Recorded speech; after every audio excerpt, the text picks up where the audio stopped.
Hello, everyone, and welcome to a brand new episode. This week, and this week only, it's brand new, of the Need to Nerd podcast.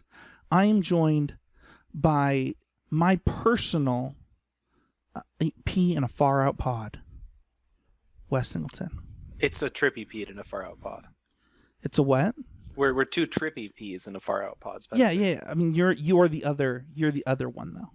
Yeah, but are we trippy peas? Yeah, man. Okay. You are my trippy pea in a far out pod. With me. Together. Thank you, Wes, for being here this week, and thanks for coming in on your off week to record our Halloween special this week. This week we are doing our what's going to basically be our Halloween episode. I don't know if this will be posted like the week of Halloween or how we'll do it, but that's why we're recording. And this week we are talking about the 2002 classic scary movie of the year. Yeah. According to Maxwell Howland. Whose name I don't know if I should be saying. No, that's okay. We're talking about Scooby Doo, the movie, the live action 2002 classic. Before we get too far into that, though, I just want to mention the Discord. We are knee deep into fantasy football season there. We also have Crimson Vow coming out soon, so expect to see people's draft decks for that in Magic the Gathering, as well as Valheim Nights starting up. We still got to pick one, Wes. I'm sure that we talked about this, but I don't remember it. What are we picking? A Valheim. Oh, Valheim Nights. Yeah, we got to pick one. And then also we're going to start a fantasy basketball league if you want to do that as well. So lots of things going on in there. Tons of memes, people talking about anime this week. Just, all the nerdy stuff that you could think of. You can find it right there. Before we dive real deep into Scooby Doo, I want to give this week's nerd facts of the week, the Scooby Doo speed facts, the Scooby Snack speed facts, I should say. Wes Singleton, are you ready for them? Yeah. So first off, Tim Curry turned down the role of Scrappy Doo for this film. The role of Mr. Bean, you mean? No, the role of Scrappy Doo. Just shush. Some people might not have seen it, man.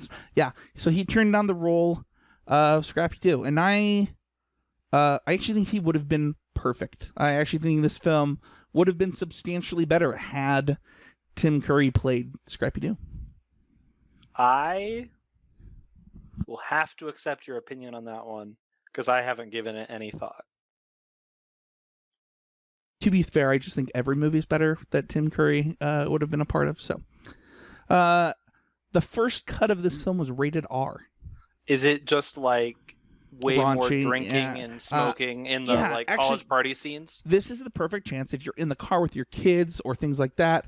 I don't think that this episode will be as typical family friendly as most of our episodes are. Which is wild because we're talking about way more kid-oriented content than usual. I expect there to be some references to paraphernalia, some more crude humor, jokes. Just to be honest, like I probably wouldn't listen to this episode with your small child if you're not comfortable with them hearing about those type of things.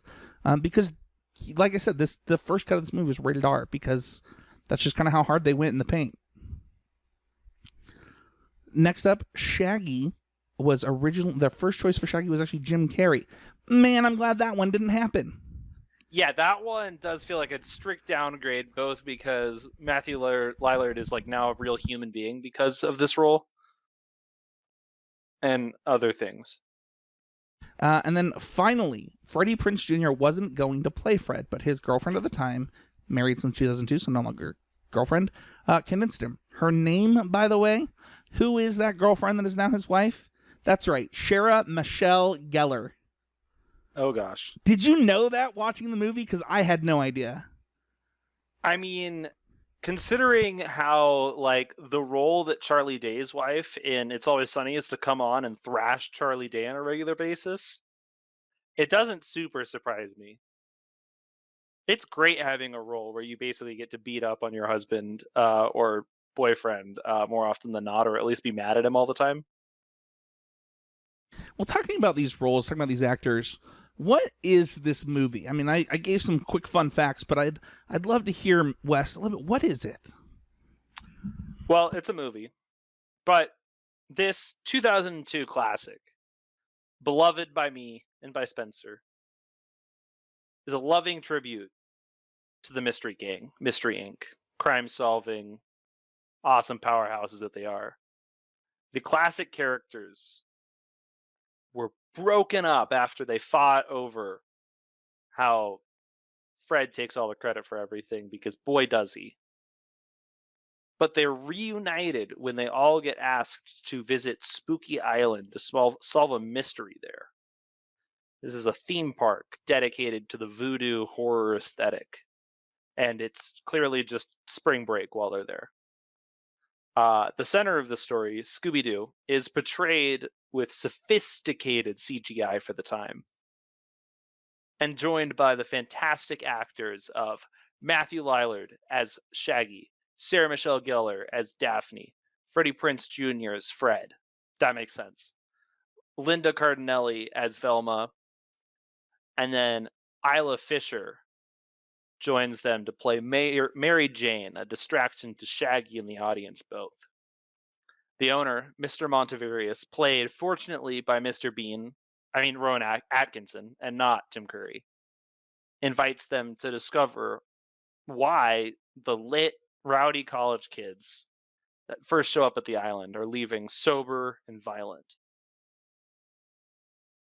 Does the legend of monsters on this island really exist? I don't know, but perhaps the secrets of this island will see the light of day. I think that if the monsters do exist, they probably cost $1.06. That's just my opinion, though. Or take more sophisticated CGI.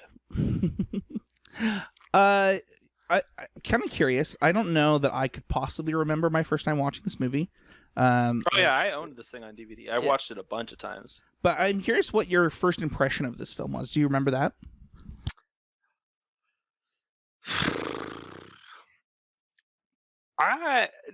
I definitely don't remember my first impression of this film. I watched this film many, many times. Oh man. I thought it was just really funny, right? Like nonstop, great time, super funny. Thought it had a great plot. Thought it was just an all-around good adventure. I think it was probably one of the first Scooby Doo things, period, I interacted much with. Then, because I didn't watch a lot of television back then, because I didn't have access to good TV channels. And other Scooby Doo movies hadn't necessarily come out yet. Like, I think I watched a lot of like the Scooby Doo like cyber movie when I was younger, but that was after this one, I think, or at least came after this one in my brain. Yeah, the cyber movie was pretty sure after this, as I'm pretty sure that our friend Matthew Lillard is voicing Shaggy at that point in time. Yeah. Yeah, I think that is kind of where I'll start on like my first impressions. I had seen quite a bit of Scooby Doo as a kid. Just something that was either on Cartoon Network or on WB? Just WB, stuff like that. So, I just had seen a lot of it, and I wasn't like the biggest Scooby Doo fan, but I was certainly excited for a live action movie that brought cartoons to life. Like that was something that was, not done very often, and something that really did excite me. I think that, I was also 12 when this movie came out, I'm pretty sure, or just about to turn 12. So for that reason, I was definitely the target audience for this film. You might have even actually understood just a few of the things that went way, way over my head at the time. Definitely did. I was 7. My friends and I thought that this was so edgy and funny. So it definitely hit home for me. Yeah, a film meant to grow with its audience a little bit. Yeah, I definitely didn't see this in theaters, if I'm remembering correctly, though.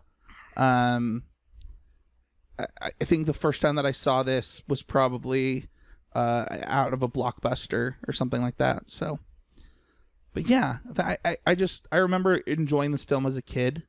My friends and I would make jokes about this movie, especially like every time we cast a Visitrix in our crappy Magic the Gathering decks. Like that definitely brought up this movie a lot. Oh, definitely. I mean, it's a classic match.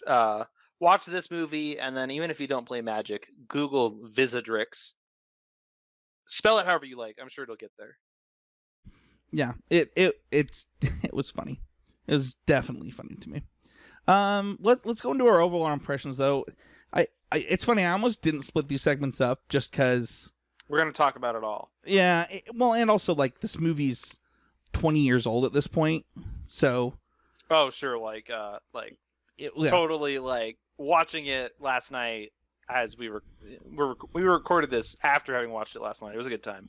Yeah, well, not only that, but like, usually at this time we're like, hey, there's spoilers, but like, you've probably seen this movie at this point. Also, as you know, the bad guy is just someone in a suit of the bad guy. Yeah, that's right. That's right. That's just a classic piece of the Scooby Doo trope. So, my overall impressions of this film after watching it last night are, it is a fun time.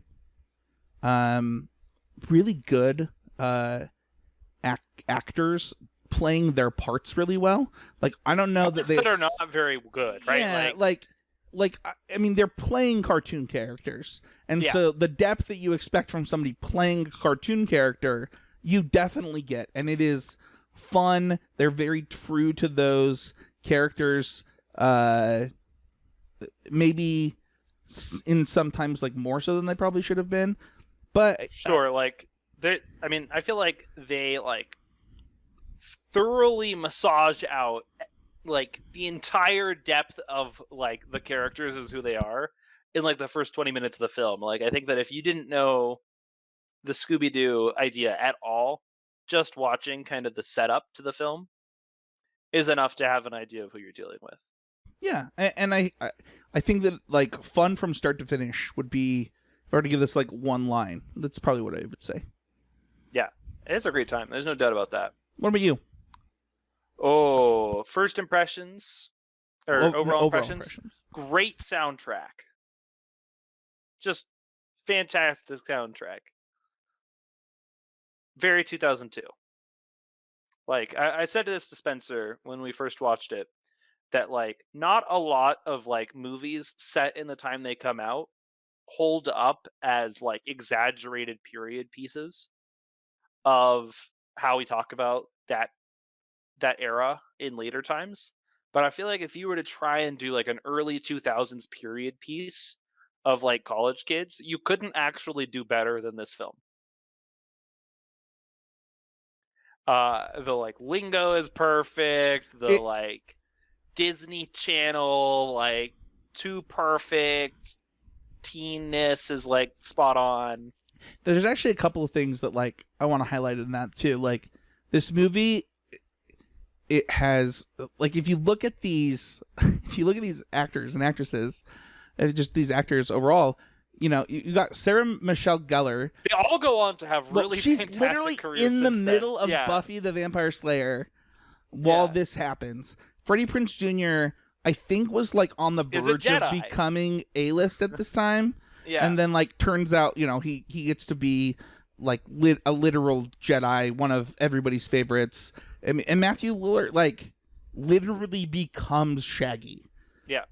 I think for anyone younger than me, he is Shaggy. Oh yeah, that's synonymous. Just who that is. Like for my son even, he is Shaggy. Yeah. Oh, totally. And if you look at Linda Cardinelli. Yeah, like her career took off after this, totally. Yeah, she is just, oh man, she also we'll get into it later, but just the fact that you get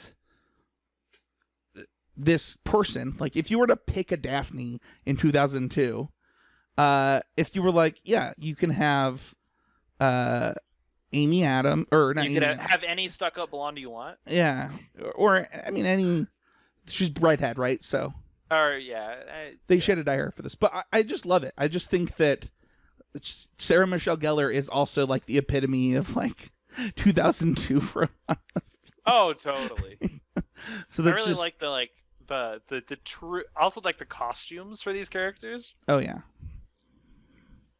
Yeah, I also love their costumes from the first scene where they're like the classic Uh-huh. Scooby Doo outfits into kind of like shifting you into okay, it's 2002 now, it's the future, the mystery gang is broken up. It's really good stuff. Yeah. Let's talk about favorite characters. I'm gonna go first because my favorite character in this film is just the best character in this film, and that's Daphne. She is uh, the scene where she's talking about the Damon-ritis with that guy is like the. Or Velma. Did I say Daphne? Yeah. I meant Velma. Yeah, that's a good scene. Yeah, she just is so funny the whole time. Her like narrating things that are happening It's like so good. actively in the film is so good. If my calculations are correct, we will continue to have our protoplasm switch bodies at random until they land in. It's just so good. Yeah, I think she's that, really funny. Like her, like it's so dry. yeah, Right? Like as like kids movies are not known for like subtlety and sarcasm, but I feel like Velma in this film totally just like pulls it off in a way that like works for the kids and like the adults are like, yeah, that's totally happening. I agree.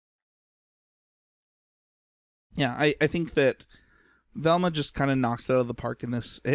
She is, in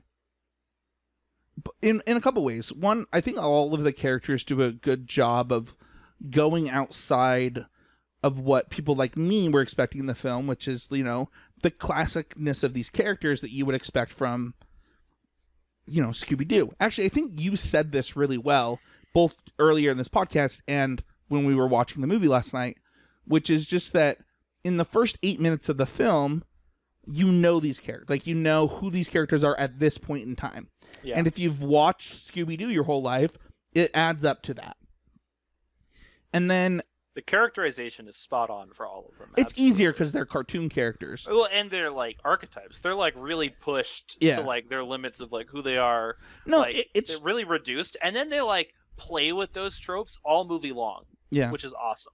And they try to break them in different ways and add depth to these characters that you're not going to add depth to in a lot of 20-minute episodes that are Monster of the Week based, right? Like yeah.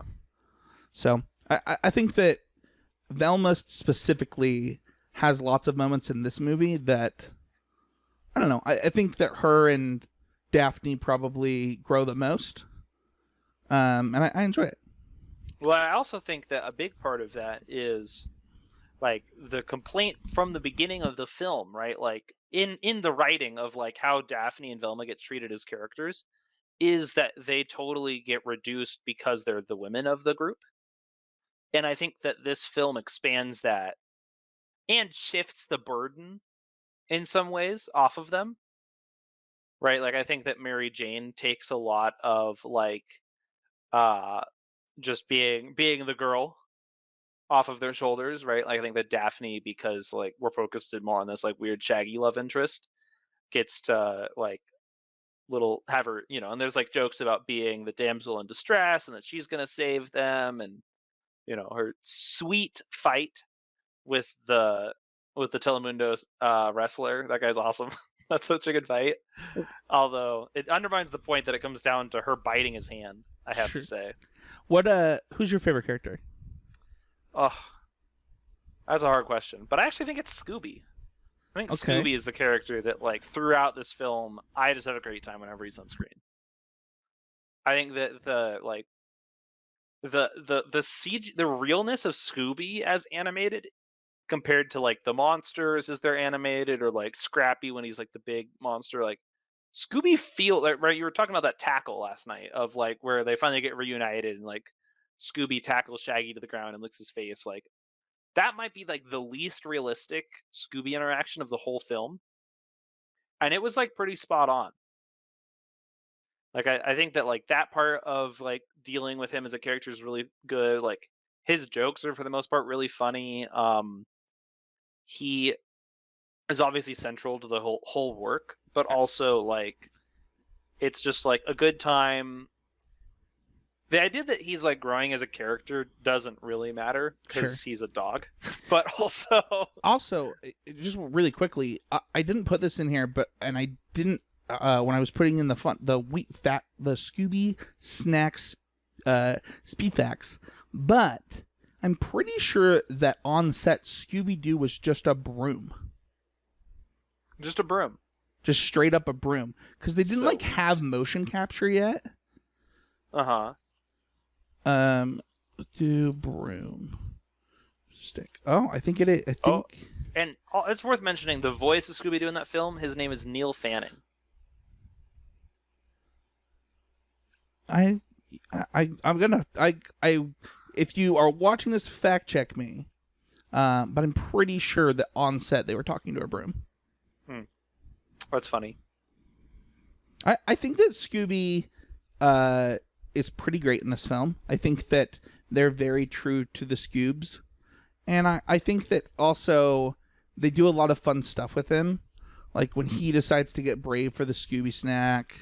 When he is... there was a moment that they get on four-wheelers.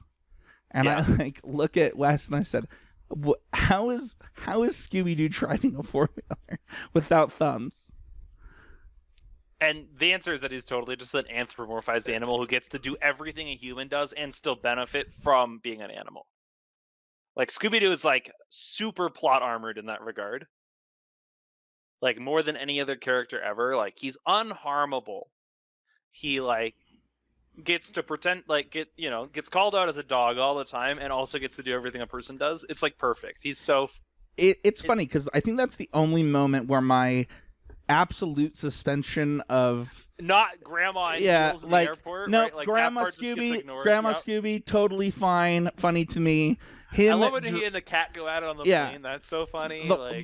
I don't know why the four-wheeler got me, but it did this time around. Just for a second though. So I also think a lot of the supporting cast is just great. I think the monsters are really funny. Yeah. I think that the like very serious bald dude's like just a funny character. His vests are great. I don't know. Isla Fisher, her character makes a lot more sense when you think that she's a monster from the beginning than just like someone who like immediately is just like, I will open myself up and hang out with these people. I came alone. Is she a monster from the beginning? Oh yeah. Okay. She's totally there just to distract Shaggy from the get-go. Okay. I think so. I was wondering that last night. So, what is your favorite storyline? Is it the Isla Fisher storyline? Is it the damsel in distress? Like, what storyline did you really enjoy this time around? I mean, it's like not big, but Fred learning to like let go a little bit of his control, like I'm pretty happy about. Like, I don't even know necessarily it's my favorite storyline, but that I think is worth mentioning. I do think it is like I will craft this experience from the beginning, knowing that I want to lure Scooby-Doo away from the group.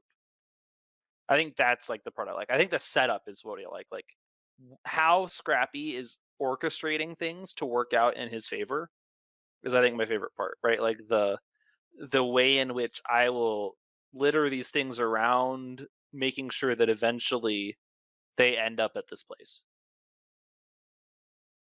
Nice. I think that is it suspension of disbelief? Is that what I was trying to say earlier? Yeah. Yeah. It was pretty easy. It's pretty easy in a movie that's like based off of a cartoon that's already ridiculous. Yeah. What's kind of funny is... And, like, they don't take it back a little bit, right? Like, I think that if they, like, tried to make a more serious version of Scooby-Doo fit for the, like... I think that, like, maybe then suspension of disbelief comes into play. But the fact that from the beginning, like, and, like, throughout, very cartoony moments are happening just in live action. Yeah. Right? Like, the while I'm dancing, I'm elbowing the dude in the face to like hurt Yeah. him, but I'm not noticing. Or The that face, dancing in general is the great. face of the girl, like of Isla Fisher, just like getting all skillwampus. Scooby Doo riding a 4-wheeler. Yeah, all of it. Like, Scooby Doo in a dress. it's funny how leaning into it Yeah, really makes it so that like I'm a part of it. I think that for me, because of that, like one of my favorite storylines, and this is like kind of true in Scooby Doo TV shows and like cartoon movies, is there's always a character that's like really believes the bad stuff is happening and is like warning you and stuff. And the voodoo guy and his like path through this movie is hysterical to me. I think specifically the character who he interacts the most, being Daphne, is great as well. Yeah. I just think that his like, no, I'm like telling you, his story of like, no, this is real. You ain't listening. I loved it. Yeah. More so than probably any other time I've watched this movie. I don't know if that's like a storyline necessarily. Maybe that's like a... Well, I think you probably asked, what is this guy's place and role in this movie more critically than you would have before? Yeah, and it is very, like, this is an archetype that is in Scooby Doo pretty often. And I just thought that, like, his place in the film was done really well. And also, like, him moving the story forward also was really impactful. Like, both times that he... Like, Fred only gets there because he's following the tracks of Shaggy, Scooby, and Daphne. Daphne only gets there because of him, right? So, but just Velma would have gotten there by herself, like that just would have happened. Yep. Right, but the rest of the cast doesn't get there without this guy, right? Yeah. And then after that, they don't even realize what's happening without him. Like, he pushes the story forward so much. And also is hysterical while he's doing it. I just loved it. Well, he's also like, one of the, like, I feel like this game would have been like an awesome, like this movie would have been like a really cool video game of sorts, right? Because there's like, I'm sure it's on the original Xbox. I'd believe it. But like my point is like there's like these like red herrings all around, like trying to figure out who done it, right? Of sorts. And like I like how he is this one where like from the beginning you're like, oh, this guy's definitely not involved, right? But let's all pretend he is for a little while and see where that takes us, because everyone on this island is pretending to be a villain. I love it. Do we have the same could be better? Do you have more could be betters than the one that we both have? That one just needs to be aired out. Yeah, so I don't mind fart jokes. They can be a little bit funny. I don't like 5-minute fart jokes. God, that scene is painful. The thing is I didn't find it funny when I was 12. No. Like, I don't know that I've ever found that moment funny. The thing is there are funny parts that happen because of that scene. Mm-hmm. Like, there are references to the smell and things like that are funny. It just didn't need to go on for that long. Yeah. Yeah, I think that definitely that part was a little weird. I think that the whole body switching scenes had like a few comments that like I just didn't need. But whatever. It's funnier that it is specifically like the actors who were saying it, right? Like I think that like mouthing the words that like Freddie Prinze Jr. was saying of like when he's in Daphne's body naked, right? Like when it's like when Sarah his wife Michelle probably just had a great time saying it, like mouthing those words for that scene. Yeah, I think that I don't know that that's ever bugged me. And there's a couple reasons why. One, I think that it shows where Fred is at that point in the movie really well. Yeah, that's true. And I think that by the end of the movie, Fred probably wouldn't say that because it would. That's probably true. It would certainly not with cameras on him. Yeah. Although I guess technically at that point he does say it with cameras on him, just fourth walled. I think that they underused Rowan Atkinson. Okay. I think that like The same way where, like, you know how, like, if Jim Carrey had played Shaggy, there would have been, like, really excessive, like, scenes doing Jim Carrey tropes? I have a thought on this could be better. Uh, I think that the problem is that we've seen this movie so many times that we know that's Scrappy Doo, and that we know he's the bad guy, right? But From the beginning, that's true. and I think that if you use him a lot more, you suspect him earlier. Hmm. So I think that it's strategic on how much they use him from a story perspective. I don't know about you, but since Knives Out, Never seen it.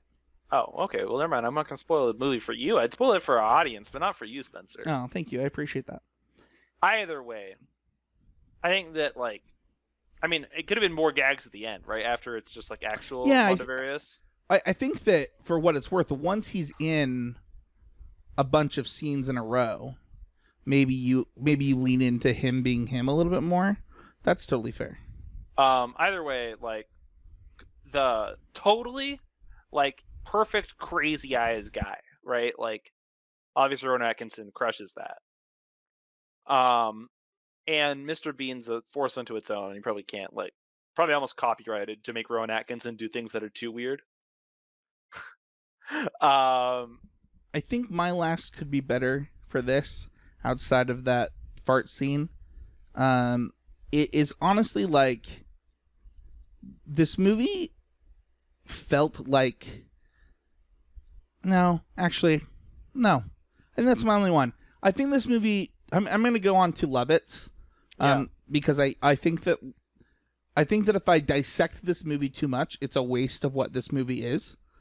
And honestly, my biggest love it is something we've already mentioned, which is how well it does cartoon live action. It is so true to the source material in a lot of ways.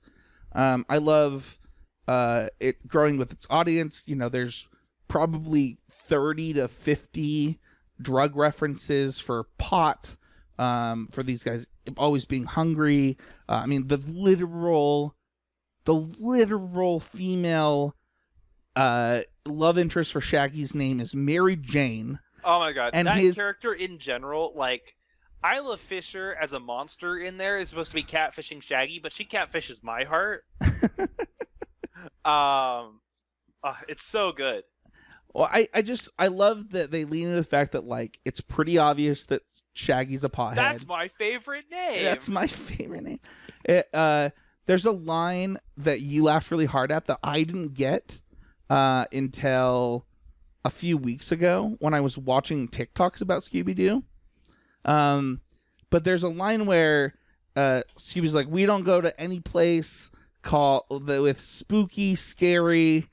I can't. And then the last word he says, I had to Urban Dictionary it. Or hydroponic or something like. Yeah, it's not hydroponic. Hydrochronic or something. Yeah. Yeah. It was so funny to me after I got it, but you got it right away. There's just so many references to that. That's really funny to me, all while staying true to, like, this kid stuff.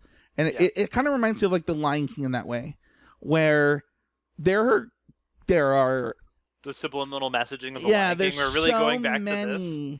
There's so many messaging, like, jokes that are specifically for adults. Which is specifically, I think, necessary if you want your kids' movie to do well at the box office. Like, you need to have adults enjoy it. Yeah. Right? And this one did, right? It grossed $275 million at the box office, while it had a budget of 84. I think a huge part of that is, like, Scooby Doo is something that my parents watched, your parents probably watched. Like, Scooby Doo. When did Scooby Doo come out? Like the thing itself. I'm sure that Scooby Doo is like 70s or earlier. 1969. Yeah, I mean, this is something that every generation of my family that I've ever met has watched an episode of Scooby Doo. In 2013, TV Guide ranked it as the 5th greatest cartoon of all time, apparently. Yeah, I think which is a really relevant stat. I think that like Avatar: The Last Airbender, the movie, could have taken so many notes from this film. Yeah, except for the characterized population is one you don't want to characterize as much. What do you mean? Right? Like in like I don't want to go Scooby-Doo, too far in depth into no, just like Scooby-Doo, Airbender. like we have caricatures of college kids, right? Right, but is Sokka not a caricature of an archetype that has character growth that you can do through multiple Oh movies? no, totally, I get that. Okay. But like the thing that Avatar borrows from as a reference that like is like is Asian martial arts, right? I just mean be true to your source material. Oh, totally. That's so true. That's and they made it serious in a way that like Avatar is not usually that serious. And when it is, it matters. 17 earthbenders throwing a single rock is really, really important. Yeah. I think that is my biggest love it for this. I think my second biggest love it, I guess I've mentioned too, I love the adultness. I don't know what word I'm looking for. And then I'd say my last one that I'll mention because I'm trying to limit myself is just I really love the leaning into the characters that the actors do. I think obviously Matt becomes Shaggy from this. But it was just great casting. Yeah, I think that all of the characters lean into interesting aspects of their character and then break that by the end of the film. Yeah, I mean, there's like the movie's about subverting Scooby-Doo tropes. Right. Right. The monsters are real. Daphne gets kidnapped. Fred takes credit. Velma has the plan. Right. Shaggy and Scooby accidentally save the day. Right. Like, but all of those things are both happening and not happening throughout this film, which is really awesome. Like the characters both get to be themselves and step outside of their like pigeonholes. Other things I love, Fred saying nice outfit to the guy or good looking man or whatever to the guy in the Fred cosplay at the very beginning when they're like when he's getting a bunch of autographs. I think that's really funny.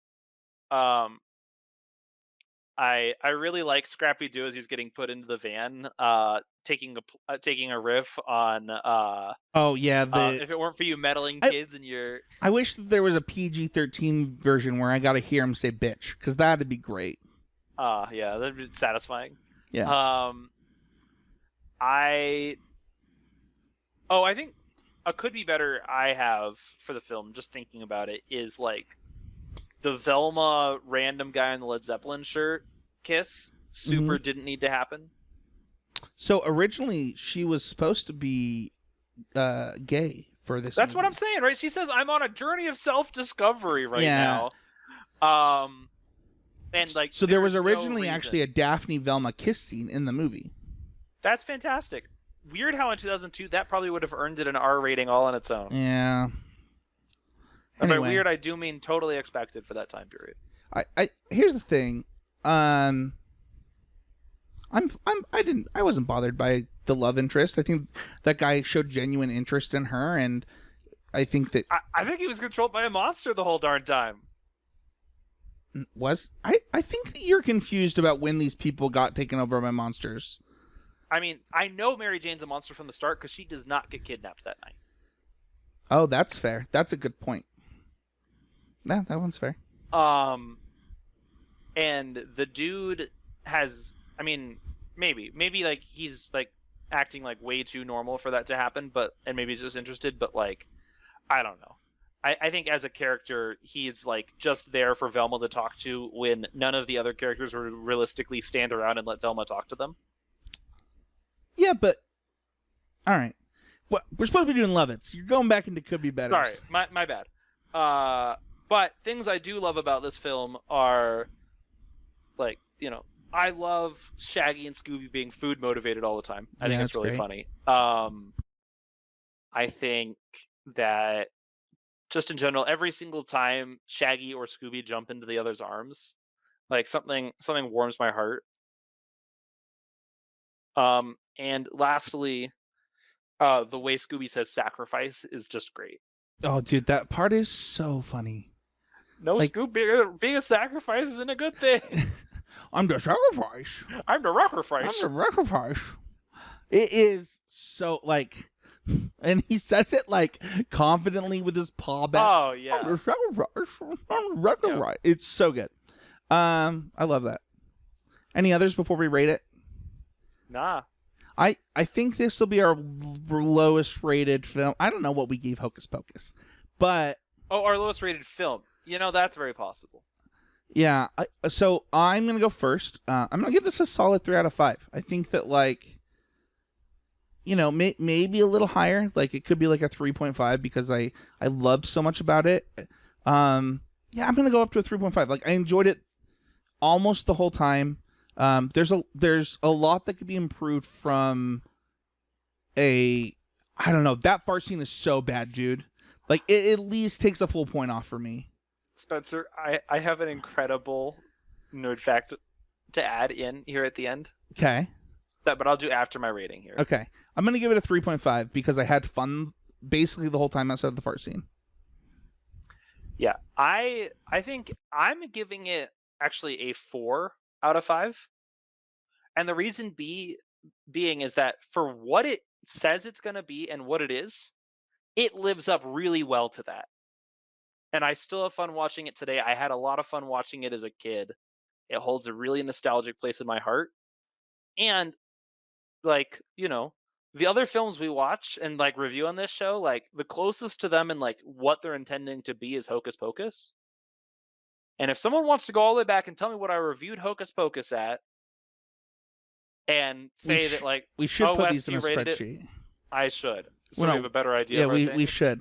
I don't know. I think that Loving was really true to what. But what I'm saying is, like, the quality that Loving has to reach to get my vote of a 4 is a lot higher than what Scooby Doo has to reach. I'm pretty sure you gave that thing you do a 5.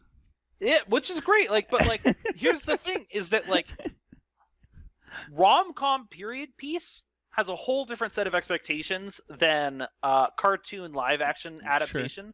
And this is one of the best cartoon adaptations to live action I've ever seen. That's fair.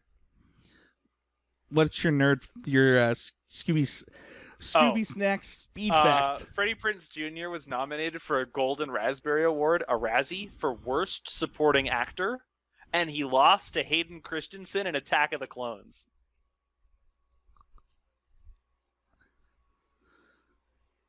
Thank you, everybody, for listening. You can find me at Spencer13H. You can find West at East_monotone.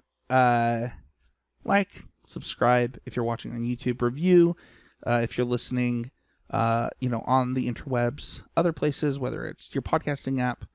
It's really helpful. If you leave an iTunes review or I guess Apple Podcasts now, it is extremely helpful for the show. I really enjoyed this film. If you haven't seen it, we did have some spoilers, but it's really worth it. Yeah, this is a film that you shouldn't watch if it had spoiled for you. Sorry, everyone. It's a good one. And when we were picking our Halloween episode, this was one of my suggestions. I just think that like it falls into like a fun thing to watch on Halloween. So thank you, everybody. We'll see you guys on next week with another episode of the Need to Nerd podcast.